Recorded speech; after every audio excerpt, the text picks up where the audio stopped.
Okay. All right. So we're going to get into the topic of the month. And this is really just the icebreaker of this particular topic.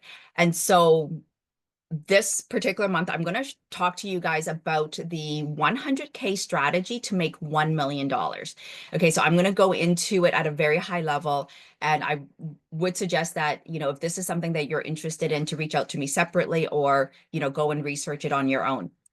So we are number 69. Okay. And like crazy number, but my kid loves this number. And I've been trying to explain to him what this number actually means, and he still doesn't get it. So, you know what? Such is life. All right. So a couple of jokes about this strategy related to 100,000 and a million, just to get us into a light mood of learning. So it was really interesting when I was looking for these jokes. There were so many jokes related to Bitcoin. And I was just like, oh my God, I'm starting to like learn about Bitcoin and crypto. And I just can't believe like once your attention goes to something, it just seems like it just shows up everywhere. Okay. So so this one joke, $100,000 isn't cool. You know what's cool? $1 million. Like that's so true. Like, right? It's like it just rolls off the tongue so much better when you say $1 million. Okay, another one. It's easier to make 1 million than 100,000. Okay, like I've heard this comment for years and years, right? Like it's always easier put the energy into making more than making less because if you overshoot your 100,000, well then you're going to be so happy that you did because you're going to achieve way more than the 100,000 anyways. Even if you don't hit your million, at least you would have hit more than your 100,000. Just from a show of hands, how many people actually believe in the saying that it's easier to make $1 million over 100,000?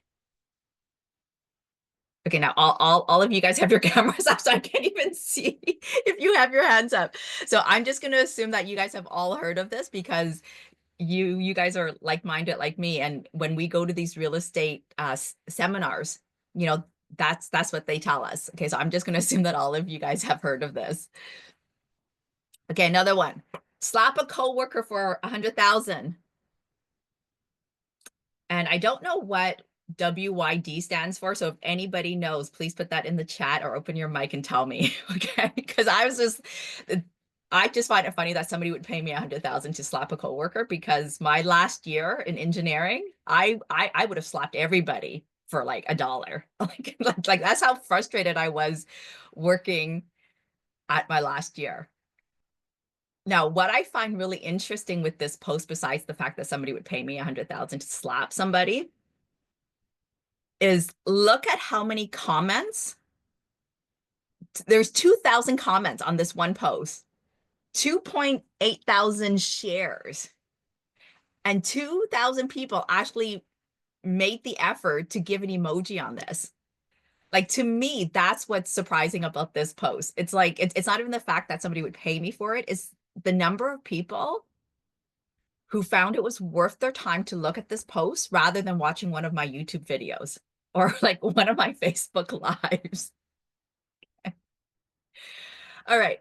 This one here, you only have like 2 seconds to make a choice. Okay. Click on the red button that says save 2% on a million spent item or save 40% on a 100K deal. Luckily, when I found this, I had my cup of coffee, and so I was able to pick one. Okay, so if you're struggling with this, okay, the better answer is the 40%. Okay, that works out to be 40,000, whereas the 2% is just 20K. Okay. Hi, Rosemary and Kevin, even though Alice and Kevin share the same space. So hello to the both of you. Hello, Hung. It's nice to be back. It's been a long time. Hi, Sorry, Rosemary. I've missed you. I missed you too. All right. So, all right. So, oh, and then of course the last joke here.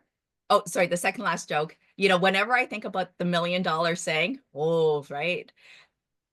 This is like the all-time favorite movie that, where it's like, oh, $1 million, right? Like you can't, so people from our age group will automatically know this image. All right, and then one last joke. Reading about startups who who made 1 million in revenue in their first year, right? Like SpongeBob is super happy sitting up and saying, "Oh, I can do that. Yeah, okay," and you're gung ho about it. And then the second part is trying to reach $100 with mine. Right? So like it's easy to believe in the hype of other people's success because it looks like it's overnight success. It sounds so easy, but then when we actually go and try to do it on our own, it's actually so much harder. Right? So just a side note on this, I've been talking to a few people within one of my passive income stream groups, and what I've really come to realize is the advice that only take advice from people who've done what you're trying to do and have succeeded in it, and whose net worth is higher than yours in what you're trying to do. So I was talking to a couple of individuals, and they were taking advice from people who have not succeeded in what they're trying to do and giving their advice. And so basically you're being in the same room of somebody who's not further ahead than you.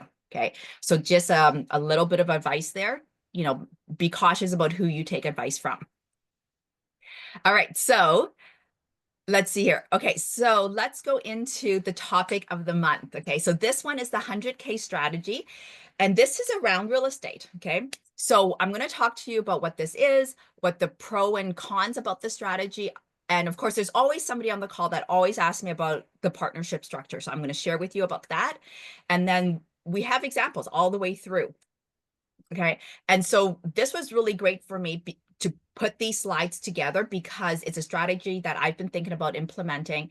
And I first, was starting to think about it because somebody had told me about it. I'm like, oh, you know what? This actually sounds really interesting because the entry point to get in is very easy. Like it's very obtainable. And so I was actually thinking, okay, you know what? From a capital standpoint, it makes sense to get in. And then I was talking to a very seasoned investor who's got millions, 300 plus doors, and then a few more millions in crypto. And this is the strategy he does as well.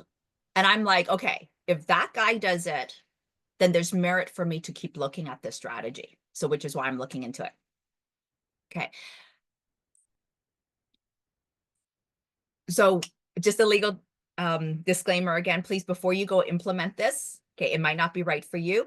And also, with any of the comments or advice from any of the other participants, please also take everything with a grain of salt. This is what I've done to increase my family's wealth and our net worth, and my risk tolerance is very different from yours. And so it might not be right for you. Okay, so at a very high level, this is what it is, right? It is buy a property for under 100,000. Okay. And hold your thoughts about Hong. There's no properties under 100,000. Like what Mars planet are you on? Okay. I'm going to show you. I have examples of properties in Canada under 100,000. Okay. So we'll get into that. So hold that thought. Then you go into the renos. If there's renos, then you rent it out, right? We have the tenants pay down our mortgage and potentially be cash flowing. The fourth step is to pay down the mortgage, own the property, execute it, and then we repeat. You go back to the front and you buy another property, potentially at less than $100,000, and you keep going through this, okay? So you don't need to pay off one before you do the next. What I'm actually suggesting is that you buy 10, 20 of them under this one strategy to grow your net worth, okay? So we're going to go into that. So for those of you who don't know, I started in real estate in 25 years ago, so over 25 years ago in Toronto. And I got my first place for $144,000 in Toronto. Okay. And so a lot of people say, Hung, you can't do that now. Like, properties in Toronto are, the condos are already over 600,000. You buy a single family home, they're averaging $1 million, so you can't buy properties for under 200,000 anymore. Okay. And so this is a slightly modified strategy to the traditional BRRRR, right? The traditional BRRRR is buy, renovate, rent out, refinance, repeat, okay? This is a slight modification to that in the sense that we're targeting very low price point properties, okay? Ideally 100 to 200,000 or less, okay? Now, the other thing to point out here is that, there's always the debate about whether you should buy single family versus multifamily. And the qualifications on getting a mortgage with multifamily is different and easier on multifamily. And so, of course, we should do multifamily. Okay. This strategy does not focus on multifamily at all. It focuses specifically on single family only. Okay. And there's going to be a slide that I get to that talks about why we only want to focus on single family. Okay. Hi, Deepak. Welcome. Nice to see you. Okay. So the idea here is that we are going to go and buy properties at 100,000 or less, and we're going to buy 10 of them. And that's how we're going to get to our 1 million. Okay. So this is the strategy that I call 100,000 to 1 million. Okay. And, you're probably thinking, okay, Huong, where are you, how are you going to get to the 1 million, right? Well, the 1 million is from the mortgage pay down, right? Because if you think about it, if you carry these mortgages for 25 years and if you've paid them off at the end of the 25 years, if you've got all 10 properties in your first year, you're going to have $1 million at the end of the 25 years. Okay, this strategy is scalable because if you've got the capital, if you've got the partners to do this, you can actually go up to $200 a door, $200,000 a door. Okay, the person that I was, one of the individuals that I was talking to about this strategy, he grew his net worth by using this strategy and having partners partner up with him, and they purchased over 300 doors together. Okay, so think of the math on 300 doors. Okay, and of course, this guy started years and years ago, so he's been sitting on that net worth for some time. Okay, so let's break down each of the steps here. So there's five steps. Okay, so the first thing is that we are specifically focusing on properties less than 100,000. Okay, so usually condos, townhouses, and some houses depending on the location. Okay, so I did a search in Edmonton. I know a few of you guys are in Edmonton, and I still have my portfolio in Edmonton. So I'm going to be starting this strategy, if it works out, in Edmonton first, and then expanding to other areas. And I'm going to show you some examples of properties under $100,000 in Edmonton. Okay, so the first thing is the down payment. Okay, it's still going to be the 20 or 25%. So the down payment here is 20 to 25,000. You think about it, that's pretty obtainable. Like some of us have credit cards that have this limit on it. Okay, so for me, the capital to enter is significantly less than what we would need for a big multifamily. Okay, so for me, that was one of the like, oh yeah, you know what, this is worth looking at. Okay, so the JV option, absolutely. I would be looking at bringing in either a mortgage qualifier because I no longer qualify for any more mortgages. So I would definitely be bringing on a mortgage qualifier, so a JV partner for that, and potentially a money partner. So even though I can do the 20 to 25,000 on my own, if I could bring somebody else, I would be willing to give up some of that equity to have that person come in with the capital. Okay. And yes, we could do all cash, but the whole point of real estate is to leverage.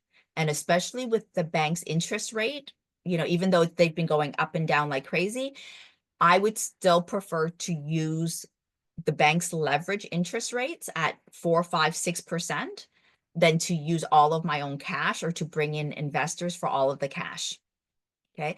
The other thing, to consider when you're buying a property, regardless if it's this strategy or any other property, is to use an agent. Okay. Think of them as a free employee. You're the buyer, so you're not paying that the real estate agent. That real estate agent is going to be paid out by the seller, right? So in a way, you're getting a free employee, you're delegating the search to these agents, okay? At the end of the day, it's still not a ton of commission for them because the purchase price we're talking here, 100,000, right? So, and then the other consideration when you're buying properties under 100,000 is that you have limited lenders. So there's not as many lenders out there that will be willing to spend the time on 100,000 or less. There are lenders out there that will do this, but the pool of lenders to go out to is smaller. So you just want to keep that in mind. But it is definitely available. So I'm curious to find out, just from this information so far, from a show of hands, or if you want to come off your video and mic, how many people are actually interested in a strategy like this? Like, so just from a very high level, if this is all you know, is this something like you're like, yeah, you know what, this actually does sound interesting? Anybody?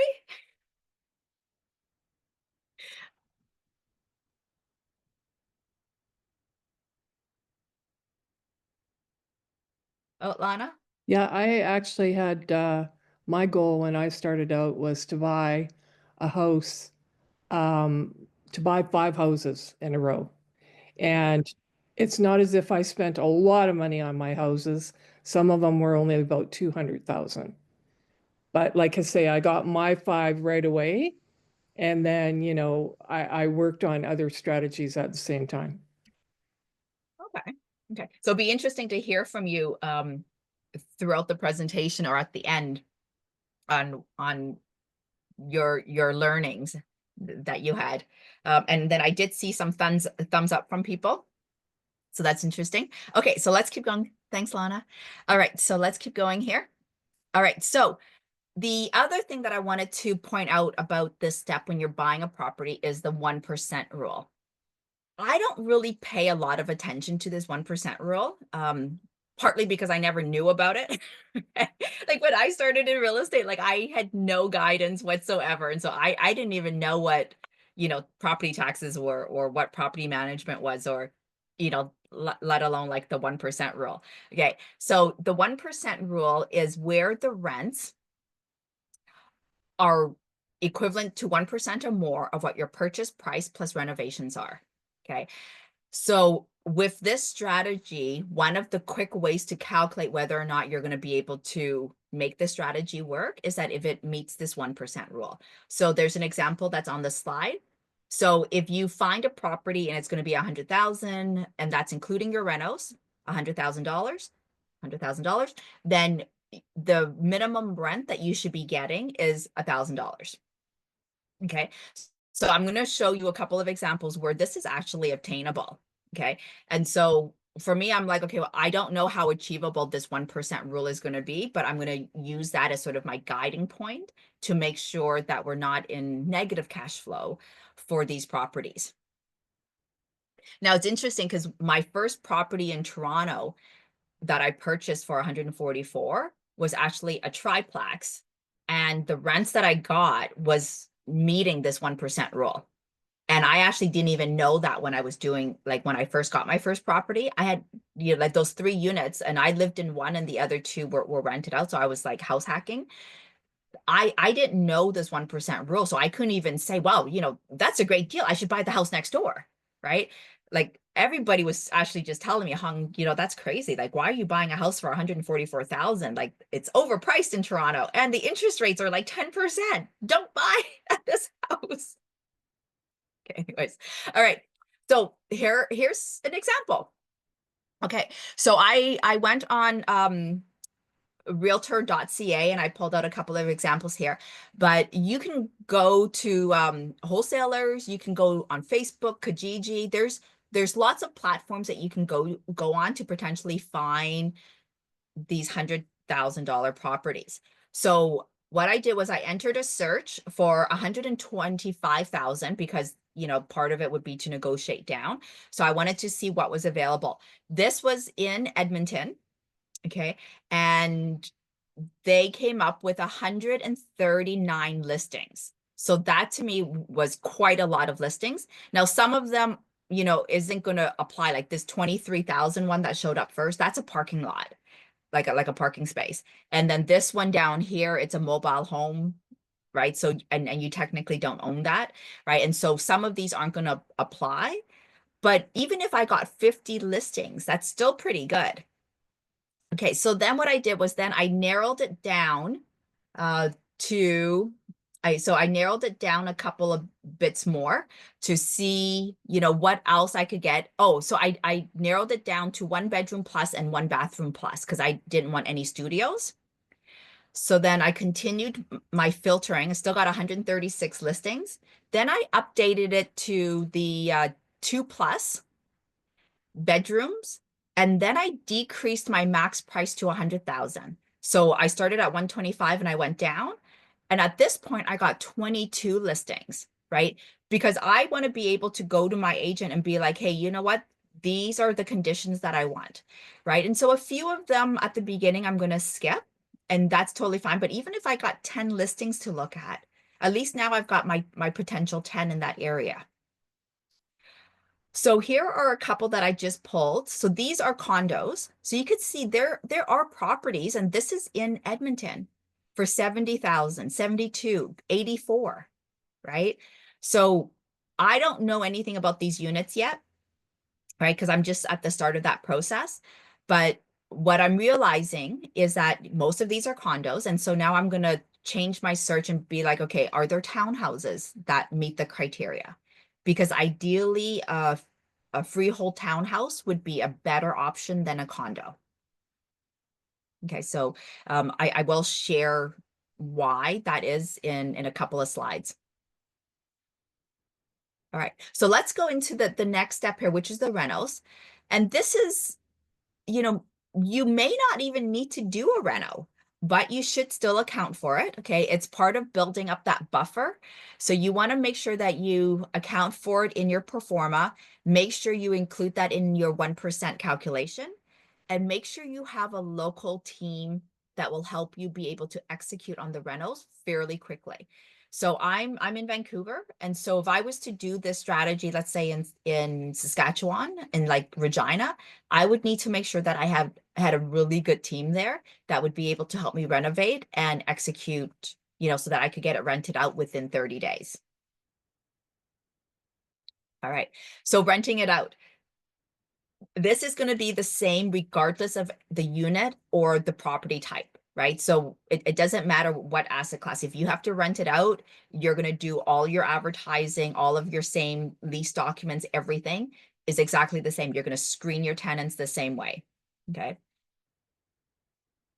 Okay. And then the next one is pay down the mortgage, right? So with this strategy, because there's not a big mortgage, right? There's not going to be a ton of cash flow and maybe not a ton of equity. The biggest gain from this strategy is going to be the mortgage pay down. Okay. This is going to be the same on any unit, any property. You're still going to have the mortgage pay down. The good thing about this particular strategy is that you're not going to 50-year amortization or 40-year amortization. You're going to be doing the 25 to 30 years. Okay. So potentially at that time frame, you're going to refi a few times, be able to pull out the equity. Okay. But if you don't do that, by the end of the 25 to 30 years, you would be completely mortgage free on all of the properties and have that value under your assets under management. Okay. The thing to keep in mind is that when you pull out all of these equity pullouts, like at the refinance, they are all tax-free, which is fantastic, right? So if you've ever gone through a refinance and you pull out the equity, that equity is like you basically just saved 30 to 40% in your taxes, right? You take that money, you go do another investment. Okay. So the one thing about this mortgage pay down, the tenants pay it down. It's not coming out of your own pocket. And this is one of the secrets about ROI that a lot of investors miss, right? It's one of the secrets to building wealth. And a lot of times when I look at people's pro formas, they don't include the mortgage pay down as part of the ROI. Okay. So a really, really good thing to consider when you're running your numbers is that part of your profit is going to be coming from the mortgage pay down. So just a side note on the mortgage pay down, depending on how big your property portfolio is, okay, for some seasoned investors who've been in real estate investing for a very long time, our mortgage pay down is actually more per month than what, let's say, an engineer would make on their salary. Okay, so think about that for a second. Like if And sorry to interrupt, but just I had a question about the mortgage pay down. How do you like to see it on the pro forma when somebody's presenting you a deal? Do you see it on an annual basis or uh, monthly basis? you would show it on an annual basis. Okay. Okay. You don't want to show it monthly because now you're giving too much information that could Details. potentially Yeah. confuse your partner. Ideally, you wouldn't even do it annually. Ideally, you would just say, hey, you know what? Here's all the high numbers and here's what the snapshot is for 5 years. Okay. Right. So then you're just showing the mortgage pay down for 5 years because then that's the number that you use to calculate your ROI. Fair enough. Yeah. Thanks. Yeah, no problem. Good question, Eddie. So with the mortgage pay down, some portfolios mortgage pay down every single month is actually higher than what somebody's potential salary that they have to go to a physical 9 to 5 every single month to get is like this mortgage pay down is a huge factor coming in. All right, so then let's go into, let's see, and then you repeat. Okay, so the best part about this repeat is that it is very scalable, meaning that, you know, you could just find a bunch of investors. Okay, you need the qualifier and then you need the potential capital. Okay, so my plan is to find investors that can qualify for 3 to 4 doors per investor. So if somebody already has, you know, 4 doors, they're not going to make a good partner. If somebody is a seasoned investor like myself, they're not going to make a good partner because they can't qualify for the mortgage. Now they could come in with the money. That's a different part of the equation. But if I'm looking for the investor to be the qualifier and to be able to bring in the capital, you know, I need to be strategic about who I partner up with so that I don't have, let's say, 1,000 investors to work with, but maybe only 100 investors to work with. Okay. So then I also want to structure the partnership to allow monthly or quarterly payouts to cover my expenses. So I was mentioning, you know, a lot of times with strategies like this, we don't see a profit until the refinancing, so which is usually in the 5th year. And so as the working partner, if I don't account for my living expenses, I'm going to be starving until my 5th year. Okay. And also there might not be a ton of motivation on my part to make, you know, to focus on that property when I have another property that is going to put money in my pocket that month. Okay. So these partnerships need to have that transparency where I bring in a money partner or a qualifier, and I need to tell them, hey, you know what? When you get paid, I also get paid, right? So that it's equal all the way through. Okay. The other thing is with this strategy, the vacancies have to be filled very quickly. So, you know, with multifamily, if you've got 20 doors, 40 doors, one vacancy isn't going to make or break you that month. Okay. But in a single family unit, if that vacancy sits for a full month, you have zero income, right? You don't have other units to buffer that, right? And so that's why there's always that constant debate between single family and multifamily. And one of the arguments is that, hey, you know what, with multifamily, you have that cushion because it's one unit out of all the other units that you have that's affected by your income. Whereas if it's single family, if you lose your one tenant, that's 100% vacancy. Okay. So in this strategy, you have to make sure that the vacancy is filled very quickly.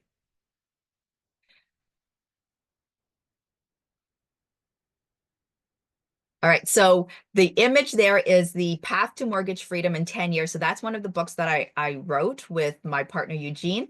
And I'm actually in the process of updating that because, as you can imagine, with all of the economic situation that's going on and the issues in the US, it's really made the necessity to have more equity in your properties, in your portfolio, the importance of having that access to equity, because without that equity, you're potentially way over leveraged. Okay. And so with this strategy of buying single family homes and having them for 20, 25, 30 years, it really takes us back to the principle of, okay, you know what, we should focus on paying down the mortgage as quickly as possible, making sure that we're not over leveraged. Okay. So with this particular strategy, what I would be doing is leaving the cash flow in. So to tackle the principal as quickly as possible so that we're able to grow that equity. And then in that 5 years, when we go to pull out that equity, there's more equity to pull out. Okay. So this is not a cash flow play strategy, right? It's not going to be. Okay. So if you think about it, we're buying, $100,000 units, and we're going to be buying about 10 of them to give us that $1 million. Now you could scale this up and you could buy 200,000 $200,000 units and buy 5 of them. And then that's how you would get your 1 million. Okay. So now if you have not read the book, okay, I highly suggest it, because if you have a mortgage, you can actually pay off your mortgage, even if it's a multifamily, you can pay off your mortgage in 10 years and there's no penalty for doing it. And it's actually a lot easier than you think it is to do.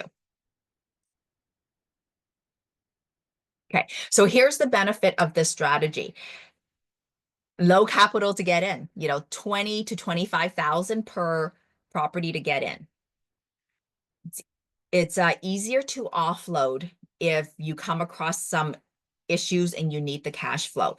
And what I mean by that is that it's easier to try to sell a condo or a single family home than it is to try to sell a multifamily home or a multifamily building. Okay. The third one is that if you're not in real estate right now, or if you're struggling to figure out how to get your next opportunity, this is one of those strategies that can help you grow your portfolio, help you get in, because the capital to get in is so cheap, like it's so low. Okay. And number 4, if you have a portfolio like I do, well, it's one way to help you expand, which is why I'm looking at this particular strategy. Okay. So as you can see, the list for the risks or the cons are a lot longer than the benefits. Okay. Because I would not want to, suggest this strategy to anybody without at least giving you what the risks are. Okay. And, so like I said at the beginning, take advice from people who've actually done the strategies that you're trying to get into or that you're trying to do, or take advice from people whose net worth is higher than yours. Right? Because then that advice is founded. Okay. So, and also too, because once you know these risks, you can then go and put mitigations in place so that the impact of these are not as big if they should happen. Okay. So the first risk is that, okay, we're talking about the $100,000 to $200,000 price point. Well, that price point really then narrows you down to either getting a condo, townhouse, or maybe a single family in one of those other places that aren't as desirable. Okay. And with condos, up until now, the condo has always been a strategy that I stayed away from. Like, it doesn't matter what the numbers are. If it was a condo, I wouldn't even look at it. Right. So now I'm starting to open up and be like, okay, you know what? Let's make sure that we assess it, because at that price point, most likely it's going to be a condo. Okay. So the risk around condos is the special assessments. So this is where it's almost like you have to pay for whatever repairs that falls under a special assessment. You have no choice, right? It's that negative cash call that happens on your condo. If you own a condo, you have to pay the special assessment, okay?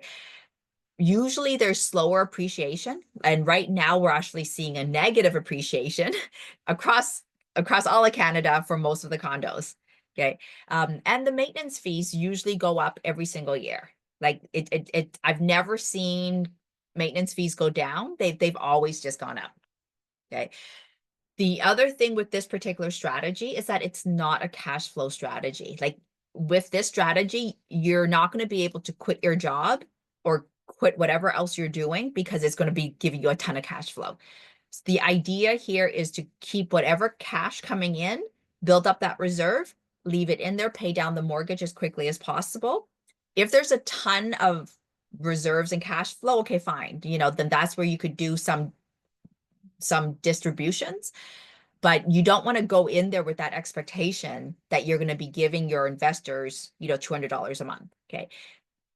This isn't a cash flow play. Okay.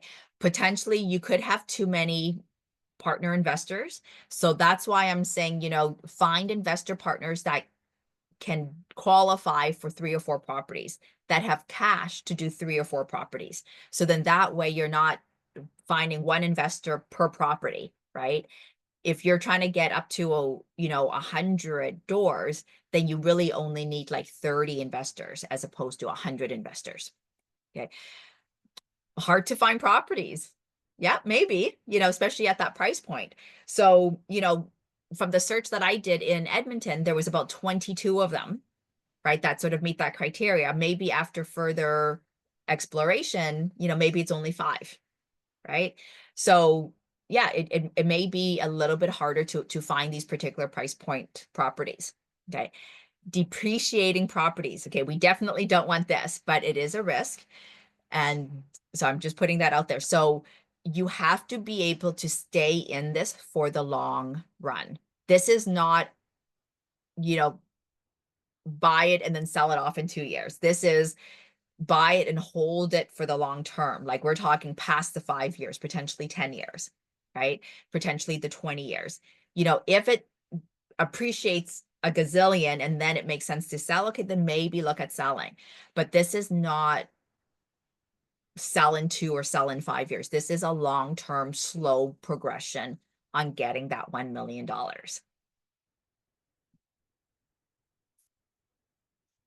Okay. So before somebody asks me about the partnership structure, because there's always somebody in the group that says, okay, Huong, how do you structure this for the joint venture? Okay, so this is what I'm thinking about so far in terms of my structuring. So it would be a joint venture partner, and all of the properties would be in the mortgage qualifier's name or their corporation. There would be cash coming in either by myself or another money partner. Okay, or the qualifier themselves if they have it. So then the breakdown of that would be 25% for the qualifier, 25% for the capital partner, and 50% for the working partner. And so usually I would be the working partner. The qualifier would need to be able to qualify for 2 to 4 properties. So ideally all 4, at least four properties, the more the better, basically. Okay. There would be no cash flow distribution, so no expectation of that. You keep it for the reserve, and only if there's a big enough chunk that makes sense to distribute, then you do that. Okay. And then this is where you have that talk with the partners to say, hey, you know what? When we do have a distribution, everybody gets paid equally. It's not where the capital partner gets all of their capital back first. Okay. Everybody gets an equal share right through whenever there's a distribution. Okay, so just a couple last slides here. So the tips. Okay, so there are strategies in real estate that require little capital. And this strategy, like even though it's been out there for a very long time, I only just stumbled across it like 2 months ago. And so for me, it's a fairly new strategy. And it only warranted more looking when somebody more seasoned said, hey, you know what, that was the strategy that I used, right? And then I connected the dots and say, hey, you know what, maybe I can do that too. Okay, connect with a good mortgage agent. So in my case, because I'm a mortgage agent in BC, I can actually do my own mortgages across Canada. So for me, this part's taken care of. But you definitely do want a good mortgage agent because you want to be able to get a mortgage for properties under 100,000, and you want to make sure that they're able to refinance every 5 years, and you don't have to go to like a different lender. Okay. Partnering up with investors who can do 3 to 4 properties, ideally 4 properties. Okay. And the asset classes that you're going to be looking at for this is going to be condos, townhouses, and single families. Duplexes, maybe not. Like, it depends on the type of asset class you want. For some people I know who do this strategy, they don't like duplexes because it gives them more headaches, because now you're dealing with 2 sets of families living in, a property that's only 100,000 or 200,000, right? So ideally you just want one family. So then that way it's less headaches. All right. Well, I hope you guys found that awesome. Okay. Please, any comments, any feedback, please share, please ask any questions. Now, before I forget, like I mentioned, we are doing this pay what you can, pay what you want, pay what you think it's worth. So, and we will be issuing tax receipts so that at the end of the year, you can claim all that. Okay. So if you do find any value out of the content, please help support the mastermind so that we can go through our 6th year without our sponsorships. All right, so let's open it up for comments and questions. What did you guys think about that strategy? Hi, Hong. One thing, investing in Edmonton, I had my properties for close to probably 13 to 15 years. And in that time span, probably from 2008, 2013 up until about 2022, properties didn't appreciate. So that's one thing. The other thing is too, is that, insurance on some of the properties, especially condos, there's a lot of insurance companies that are not liking condos. And so the insurance costs are more, right? But overall, in, that time period, I did have significant pay down. And then, so when I sold my units, I made money that way. Nice. But I wouldn't say the appreciation was there for Edmonton. Now, anything's, if everybody knew what was going to happen in their crystal ball, and when I first bought, things were appreciating. But once the oil turned down in 2013, the appreciation wasn't there. So again, people have to kind of take into effect what's going on in the economics, political situations, all of that, you have to factor some of that stuff in there. Mortgage rates, right? Yeah, absolutely. Would have known the mortgage rates would go up for, 7 times in a row, right? Yes. Okay, any other comments or questions about the strategy? Before you said this type of property, the appreciate won't much. So even after 5 years, mortgage pay down, there's not much money to pull it out. Because if the property is only 100 or 200, and then if the interest is high, actually, there's not much mortgage pay down in 5 years.